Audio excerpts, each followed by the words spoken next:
Alors, salut, bonjour tout le monde, j'espère que vous allez très bien. Alors, aujourd'hui, c'est une vidéo un peu particulière, voilà, donc on va essayer un peu de parler de deux termes aujourd'hui euh, qui font parler depuis l'existence du monde. Il s'agit tout simplement de la jalousie et la haine envers autrui.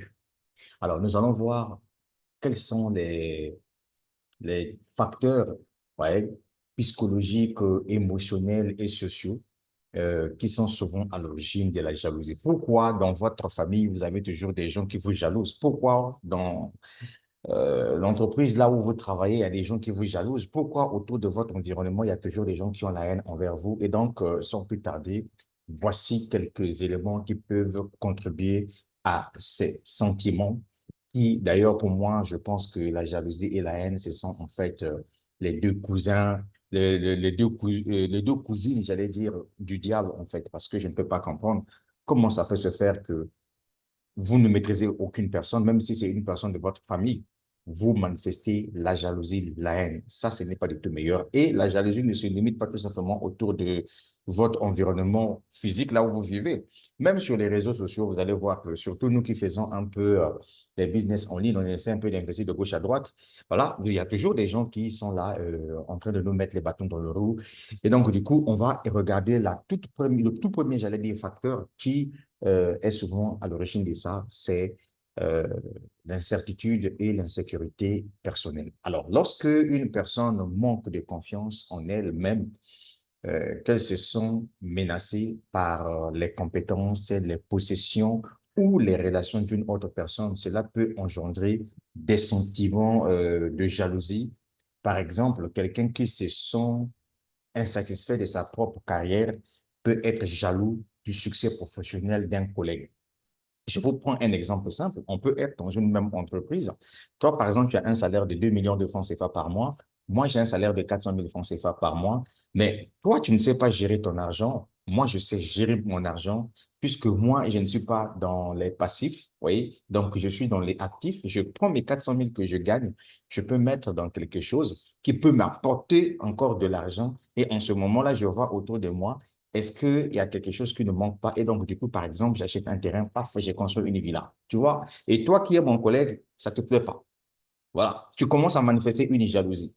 Est-ce que tu comprends ça? Voilà pourquoi je vous ai dit que lorsque une personne est en manque de confiance, oui, parce qu'il y a des gens qui sont comme ça. Et pourtant, il a beaucoup d'argent. Et pourtant, il a la possibilité de faire comme toi, mais il est en manque de confiance. Mais dès lors qu'il a regardé que toi, tu es en avance, donc du coup, tu vois, ça crée de la jalousie et je crois que ça, là, c'est pas du tout normal. Et donc, le gars, premier facteur, c'est l'incertitude et l'insécurité personnelle. Et ces personnes-là, vous les trouvez dans vos familles, voilà, et dans vos familles, vous allez voir, il y a des gens qui sont comme ça. En fait, lui, à l'époque, il croyait que c'est lui, il n'y a que lui qui doit briller sur cette terre-là. Il ne veut pas voir les autres évoluer. Est-ce que vous voyez? Donc, il n'y a que lui qu'il faut qu'on parle de lui. Donc, c'est lui qui est le big boss, etc. Dès qu'il voit que même dans la famille, il y a une sœur, il y a un frère qui perce à sa façon, sans dépendre de lui. Donc, de quoi? Vous voyez, ça crée de la jalousie, ça crée de la haine et ça, c'est pas du tout meilleur. Alors, deuxième facteur que nous allons voir toujours dans cette présentation, c'est comparaison sociale.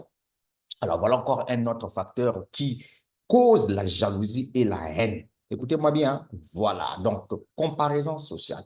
Donc, la société moderne encourage souvent la comparaison entre individus en termes de réussite, d'apparence physique, de statut social. Cela peut conduire à des sentiments de jalousie si une personne se sent inférieure à d'autres dans ce domaine-là. Effectivement, regardez par exemple ce qui se passe dans nos sociétés actuelles. Vous voyez, je vous ai pris un exemple simple. Vous et moi, on fait business en ligne. Même business, d'accord? On a tous investi notre argent là-dedans. Mais chacun de nous a sa façon de communiquer. Vous voyez, moi, par exemple, quand je me lance dans un business en ligne, qu'est-ce que je fais? Je prends mon temps de communiquer sur mon business. Et c'est ça qui fait ma force. Parce qu'il y a une chose que j'ai compris, si tu veux vendre quelque chose, tu dois communiquer. Et puis, tu dois être véridique dans tes propos. Donc, imagine-toi, dans le même business, on s'est lancé, on a tous pris le risque, etc. Je connais un succès là-dessus. Tu vois, non?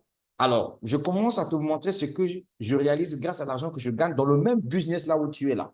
Tu vois, ça crée une jalousie, une haine envers cette personne-là. Et cette personne-là, franchement, ça ne doit pas être la personne qui est autour de toi. C'est comme ce que j'ai dit un peu plus haut. Ça peut être les gens qui peuvent être dans d'autres pays. Mais comme nous sommes, par exemple, sur des réseaux sociaux, voyez-vous, cela peut créer, comme ce que je viens de vous dire, hein, cela peut créer des problèmes. Donc, quelqu'un qui ne vous connaît pas, qui va vous jalouser, et ce que vous n'avez pas fait. Et donc, du coup, chers amis, je vous assure en sincère vérité, les gens vont chercher à vouloir faire la comparaison entre vous et ces personnes-là. Non, on est tellement très différents parce que chacun de nous sait comment conduire sa vie.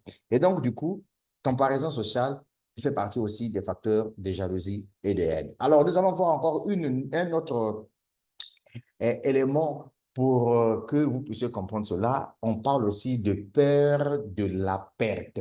Voilà. Peur de la perte, c'est aussi un autre facteur qui justifie la jalousie et la haine autour de nous. Alors, peur de la perte, c'est quoi? Et je vais vous expliquer ça. Alors, dans les relations amoureuses, par exemple, la jalousie peut surgir par peur de perdre l'affection ou l'attention d'un partenaire à cause de l'intérêt qu'il porte à quelqu'un d'autre. Et même aussi dans le monde des affaires, des business là où nous sommes, donc peur de la perte peut faire aussi à ce que quelqu'un puisse te jalouser. Par exemple, là, je suis en train de développer un projet qui s'appelle Uni.world. Vous voyez, j'en parle sur les réseaux sociaux, j'en parle de gauche à droite. Il y a des gens qui ont peur, voyez-vous, de se lancer là-dessus. Pourquoi? Parce qu'ils se disent que non, si je me lance là-dessus, je vais perdre mon argent. Mais plus il a peur, plus moi, je suis en train d'évoluer. Alors, quand je vais commencer à gagner mon fric et que je vais commencer à réaliser mes projets physiques, parce que moi, j'ai toujours dit ça aux gens, on fait un business en ligne, ce n'est pas pour acheter au manioc. On fait un business en ligne pour financer un projet physique. Est-ce que tu vois, moi, par exemple, quand je me lance sur Internet, je cherche de l'argent sur Internet, ce n'est pas pour venir manger shawarma, machin, non. Je cherche de l'argent. Peut-être un jour, je vais financer un projet immobilier. Et donc, du coup, si moi, je réussis dans le projet Une.world, lui qui n'a pas pu prendre le risque de se lancer dans ce business-là, mais sera jaloux de moi. Voyez-vous? Donc, la perte aussi, c'est ça aussi qui fait de telle sorte que les gens soient jaloux de vous. Et puis, bon, voilà. Et donc, on va encore ajouter un autre élément, c'est-à-dire que l'environnement culturel et social. Alors, sur ce point-là, qu'est-ce qu'on peut dire? Retenez que certains environnements culturels ou sociaux peuvent valoriser la compétition et la rivalité, ce qui peut contribuer à des sentiments de jalousie et de haine envers ceux qui sont perçus comme des rivaux ou des concurrents. Effectivement, imaginez-vous, par exemple, moi je connais l'histoire, on peut rester dans la même ville que toi, voyez-vous, on est tous des salariés, hein, on est tous des salariés. Alors, un bon matin comme ça, tu apprends que pas ton frère a acheté un terrain, pas il a construit une maison, et puis ben voilà, toi tu ne fais que pas au courant de la situation. Et puis, paf, il y a un certain moment, ça te fait trouble dans le cerveau.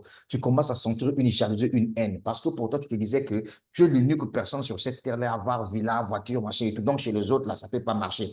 Donc, ça, là aussi, peut causer des jalousies et des haines. Donc, l'environnement dans lequel nous vivons, la culture dans laquelle nous partageons, tout ça là aussi. Vous pouvez voir aussi même, hein, il y a des gens qui parlent anglais, toi tu parles français, etc. et tout. Il y a celui qui parle français, mais qui ne sait pas parler anglais. Mais puisque toi tu parles anglais, tu parles français, cette même personne qui n'a pas un plus-value sur ses connaissances peut te jalouser juste par la langue, par la culture, etc. et tout. Et donc, du coup, ces facteurs-là, vraiment, ce sont des facteurs très, très, très, très dangereux. Et donc, du coup, moi, tout ce que j'ai à vous dire, les gars, s'il vous plaît, évitez d'être jaloux de vos frères et sœurs qui réussissent. Tout le monde a les mêmes avantages pour changer le cours de son histoire. Alors, l'expérience passée, ça aussi, c'est un facteur qui fait de telle sorte qu'il y ait de la jalousie dedans. Alors, expérience passée ici, ce sont des expériences passées de trahison, de rejet ou de blessures émotionnelles peuvent également alimenter la jalousie ou la haine envers des individus semblables à ceux qui ont causé la douleur. Effectivement, vous savez, aujourd'hui, dans nos familles, tu vois, non, dans nos familles, par exemple, il y a quelqu'un qui est élevé dans les mauvaises conditions et tout, abandonné par la famille, etc. Tu vois, non? Donc, cette personne-là, quand elle va grandir, hein, quand elle va se souvenir de tout ce qu'elle a pu subir pendant son enfance et tout. Du coup, cette personne aura la haine envers ces gens qui l'ont fait connaître ces douleurs-là, ces atrocités, etc. Donc, ça aussi, c'est quelque chose qu'il faut mettre à jour. Alors, il y a une chose que je vais encore ajouter avant de finaliser ma petite vidéo sur la jalousie et la haine. Je vous prends un exemple simple. Dans un contexte professionnel, un employé pourrait ressentir de la jalousie envers un collègue qui reçoit des éloges pour ses performances, surtout si cette personne se sent menacée dans sa propre sécurité d'emploi ou si elle aspire aux mêmes reconnaissances. Oui, on voit ça dans l'entreprise. Nous travaillons, parfois les chefs nous demandent de faire quelque chose, tu fais un truc, tu déposes, le chef t'applaudit. Mais vous allez voir que les collègues ne sont pas du tout contents pour vous voir. C'est ça aussi. Et ça, là, on voit aussi dans la famille. OK? Maintenant, je vais conclure pour vous dire ceci. Dans la vie, il faut éviter d'être jaloux des autres. Tous, Dieu nous a tous bénis. Ça, c'est la vérité. Dieu nous a tous bénis. Dieu nous a donné tous la capacité à réfléchir et à passer à l'action. Ce n'est pas Dieu qui va quitter le ciel, venir sur terre pour te dire que voilà ce que tu dois faire, voilà dans quoi tu dois investir. Voilà pourquoi moi, souvent dans mes vidéos, moi, je le dis, le jour où les Africains vont comprendre quelle est la place qu'ils vont donner à Dieu, c'est là où l'Afrique va se développer. Comment vous pouvez comprendre sur un continent, depuis, je ne sais pas, de 1 milliard, je ne sais pas, 2 milliards, combien de milliards de personnes, je ne sais pas. L'Afrique, on a combien de milliards d'habitants, je ne sais pas. Mais moi, je vous pose la question de savoir. Aucun pays africain où il y a des présences des églises qui s'est développé. Vous savez pourquoi? Je vous explique. C'est parce que les gens passent tout leur temps en train de prier. 7 heures, tu es à l'église. Jusqu'à 20 heures, tu es à l'église. Mais à quel moment tu dois aller chercher à cultiver la terre?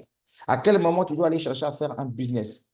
Alors que les gens oublient que même le même Dieu que nous prions là, lui-même, il aime l'argent. Ah ben oui, mais c'est ça qui est la vérité. Parce que si toi, tu ne vas pas travailler, tu ne vas pas faire un business, comment tu dois gagner de l'argent pour venir donner la dîme à l'église? Comment tu dois gagner de l'argent pour venir faire des actions de grâce? Comment tu dois gagner de l'argent pour venir faire des offrandes? Comment tu dois gagner de l'argent pour faire des dons? C'est de ça qu'il s'agit. Et donc, du coup, pendant que toi, tu es en train de bosser dur, parce que tu as compris qu'aujourd'hui, pour mériter quelque chose, il faut que tu travailles. Mais une fois que tu réussis, tu verras que les mêmes paresseux qui attendent le miracle divin vont commencer à te jalouser. C'est là où vous allez voir que dans nos sociétés, ne soyez pas surpris. Moi, je vais vous faire une confidence. Vous savez, moi, par exemple, dans les business que moi je fais, d'accord? Parce que moi, je vous avais déjà dit, ce qui m'avait encouragé de me lancer dans l'entrepreneuriat en ligne, ce sont les inégalités, en fait. Voilà, parce que les inégalités, on en rencontre chaque jour, que ce soit dans la famille biologique, que ce soit ou dans le milieu professionnel, etc. Et tout, les inégalités sont là. Moi, quand j'ai décidé de me lancer dans la crypto-monnaie, dans l'affiliation, dans le marketing des réseaux, etc. et tout, parce que je me suis dit que voilà, ce sont des domaines qui donnent de l'argent, surtout quand tu es un bosseur. Voilà. Parce qu'il n'y a pas de la magie, on ne vend pas de rêve aux gens. Si tu ne travailles pas, tu ne gagnes rien. Que ce soit dans la crypto-monnaie. Si tu n'investis pas, tu ne gagnes rien. C'est de ça qu'il s'agit. Si tu as acheté une crypto-monnaie et tu as gardé et que la crypto-monnaie a pris de la valeur, tu as vendu, tu as gagné un bénéfice. Ou bien au cas si c'est un projet crypto où on vend par exemple des licences de trading, voilà, tu fais de l'affiliation, tu viens, tu investis là-dedans, tu gagnes ton argent tranquillement, tranquille. Voilà. Maintenant, une fois que tu as gagné ton argent, qu'est-ce que j'ai fait? Je me suis lancé dans la construction, j'ai construit ma maison. Mais est-ce que vous savez qu'il y a certaines personnes qui disaient de moi que non, je suis un franc-maçon? Certaines personnes disaient que non, le gars, ça n'est pas sérieux, il a signé Zamou. Voilà. Même autour de moi, il y a des gens, même de la famille, qui ne sont pas contents le fait qu'ils ont vu que non, mais la personne, non, on n'a pas maîtrisé, mais comment il s'est échappé dans nos mains? Comment il a construit une belle maison comme ça, etc. et tout. Tout ça, c'est pourquoi? C'est la sorcellerie, c'est la haine. Donc, le gars, excusez-moi, je vais répondre au téléphone. Et donc, sur ce, la suite au prochain numéro, prenez vos vues au sérieux. Mais ça va aller. Mais oui.